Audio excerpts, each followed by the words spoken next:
Hi everybody, it's Jodi. I've got a quick and creative card for you using our bundle of the month, Cutest Crew.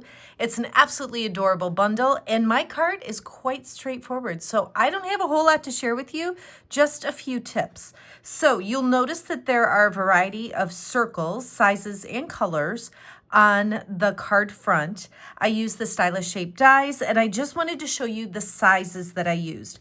So if you lay all of these together, the ones face down, the ones with the smooth side, are what I use. So not the teeny tiny baby one, but the next three.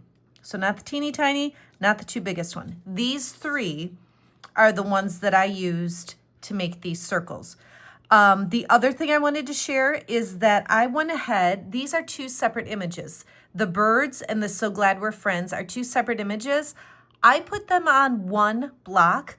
I found it easier, especially if you're creating multiples, to just have that together, ink with Memento black ink, and then stamp onto the thick basic white. Now I did color with Stampin' Blends, and that's why I chose the thick basic white. So really that's about it. It's super straightforward. Stamp, color, layer your circles behind. It doesn't have to be exactly this, whatever works for you. And then I just die cut a couple of little birds to add a little more interest there. And this is popped up with Stampin' Dimensionals. So that's what I've got. I hope you love this bundle of the month. Thanks for watching.